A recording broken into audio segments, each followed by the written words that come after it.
क्या करेंगे कहाँ से? उनके पास जॉब नहीं है, वो सिर्फ घर से ही काम चल जाता है क्या कि छत होगी तो भाई हाँ सब हो गया?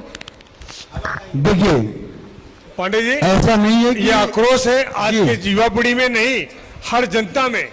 रोजगार नहीं है, ऐसा नहीं है कि मोदी काम जी ने नहीं है जो नहीं, करें नहीं। और घर पर चला सके। जवाब दे रहा हूँ। उन्होंने दिया है, ऐसा नहीं है कि उन्होंने वो योजना वगैरह नहीं दी है उनकी, हाँ आप ये सीखो, बट वो होता नहीं है। मैं भी रह चुकी हूँ, मैं भी एक गांव से ही हूँ, मेरे सामने घर बन रहा है, ऐसे घर बन रहे हैं जहाँ पे रहने लायक भी घर नहीं है। वो वहाँ जो टॉयलेट में डोर नहीं है। अरे अब ऐसा होता है कि वहाँ पे जो एक्चुअल नॉर्मल लोगों के भी घर है ना, वहाँ पे तक उनको दिमाग नहीं है कि हाँ वहाँ पे डोर वगैरह होना चाहिए। मोदी जी के 11 साल में आपको एक फायदा बता दो, एक फायदा क्या? देखिए मेरी फैमिली भी बहुत मोदी करता है, मैं उनके अगेंस्ट जाती हूँ, ऐसा नहीं है। मैं किसी भी पार्टी को ऐसे ये नहीं बोल रही कि हाँ इन्होंने अच्छा किया ये किया, बट मैंने कभी मोदी के साइड से उनका वो भाषण के सिवाय मन की बात, वो अपनी मन की बात कर रहे हैं, हाँ, लेकिन दूसरों की मन की बात कोई नहीं सुन रहे। वो पांडे जी एक बहुत बड़ा सवाल लेके जा रहे हैं। पांडे जी देखिए पांडे जी, मैं ऐसा व्यक्ति हूं मैं कि प्रत्येक के भावना का मैं सम्मान करता हूं। आपके मन में जो प्रश्न है, प्रश्न उठना चाहिए। जैसे आपने कहा कि सिर्फ घर दिया और कुछ नहीं दिया, तो घर के साथ मैं आपको बताऊं, इस देश में मोदी जी के प्रधानमंत्री बनने के पहले सर ये गांव में, हर गांव में भटक गए। पांडे जी अरे जवाब तो देने दो, जवाब ही नहीं देने दोगे तो कैसे लगेगा? संक्षेप में दीजिए, संक्षेप में टाइम। हाँ संक्षेप में ही दे रहा हूँ सर। एक लास्ट सवाल है मेरा, अभी मेरे दो प्रश्न पेंडिंग है मेरे तरफ से लास्ट है। अरे इतने टाइम से मैंने सुना कि बहुत लोग को है ना, महिला लोग को पैसे आ रहे 1000 रुपए, 2500 रुपए, किसी को 5000 रुपए। ये पैसे कहाँ से आ रहे? हमारे टैक्स से।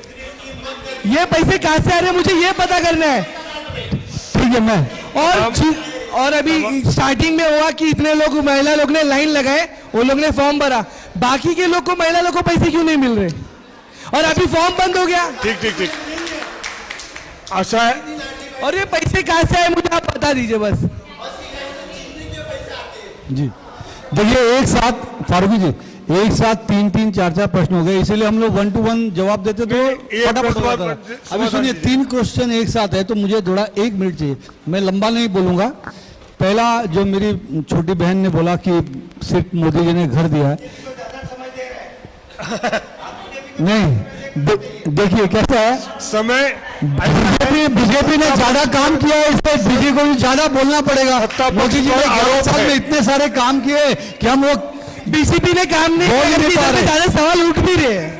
देखिए मोदी जी ने घर के साथ, आप जैसे बोली, पहले जो लाइट था, लाइट कम था, हर गांव तक बिजली पहुंचाने का काम किया। इस वक्त हम हर घर में नल के थ्रू जल देने का काम कर रहे हैं। ये सारे काम हो रहे हैं। रोजगार के सेक्टर में मुझे बताइए, ये जो नए केंद्र बनाए जा रहे हैं, आज मैं एक एग्जांपल देता हूं, ऐसे बहुत सारे एग्जांपल है। भगवान श्री रामचंद्र जी का जन्म स्थान अयोध्या जी में बनाया गया, काशी विश्वनाथ का कॉरिडोर बनाया गया, महाकाल, आज उसके बनने के कारण वहां पे क्या रोजगार नहीं पड़े, वहां पे नए होटल बन रहे, नए सारी चीजें हो रहे। आज देखिए अपने ढाणों में वार्ड 1 बंदरगाह बनने जा रहा है, वो 1 लाख नए युवाओं को रोजगार देगा, 1 लाख नए युवाओं को रोजगार देगा। आज जितने भी अमरावती में, महाराष्ट्र में वस्त्रोद्योग पार्क बन रहा है, वो जवाब देगा। मेरा एक सवाल मेरा दिल से जुड़ा हुआ है, मेरा उसको जवाब देना है। इसके पहले मराठी विषय का मुद्दा था। मैं आपको बताता हूं, भारतीय जनता पार्टी, देश के यशस्वी प्रधानमंत्री आदरणीय नरेंद्र मोदी जी ने 65 साल तक कांग्रेस ने राज किया, अनेक सरकारें थी, लेकिन किसी ने भी मराठी भाषा को अभिजात भाषा का दर्जा नहीं दिया। और वो भारतीय जनता पार्टी मोदी जी ने दिया, देवेंद्र जी ने दिया। मैं धन्यवाद देता हूं कि मराठी भाषा को अभिजात भाषा का दर्जा देने का काम किया। हमारी भूमिका स्पष्ट है, महाराष्ट्र में मराठी बोलना आना ही चाहिए। मैं 6 पीढ़ियों से रहता हूं, मैं अच्छी मराठी बोलता हूं और सभी को मराठी आना चाहिए। मराठी का आग्रह एकदम सही है, लेकिन संविधान कानून में हाथ लेकर किसी के साथ मारपीट, यह अच्छी बात नहीं है। मराठी का आग्रह सही है। मराठी आज छत्रपति शिवाजी महाराज के जो किले हैं 11 किलो को यूनेस्को में नाम डालने का काम मोदी सरकार ने किया। आज 10,000 करोड़ से ज्यादा का फंड छत्रपति शिवाजी महाराज के किलों को देने का काम नरेंद्र मोदी जी ने किया। आज विरासत से सिर्फ विकास के साथ विरासत को बढ़ाने का काम मोदी जी कर रहे हैं। मुझे बताइए, पहले सिर्फ मुगलों का जिन्होंने हमको हजारों साल गुलाम बनाया उसका महिमा मंडन होता था, लेकिन छत्रपति शिवाजी महाराज पर एक तरह का भी इतिहास में लिखा था।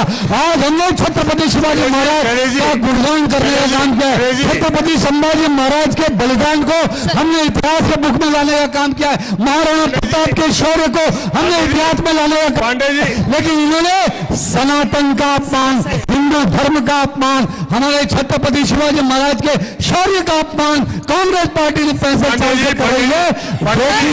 पांडे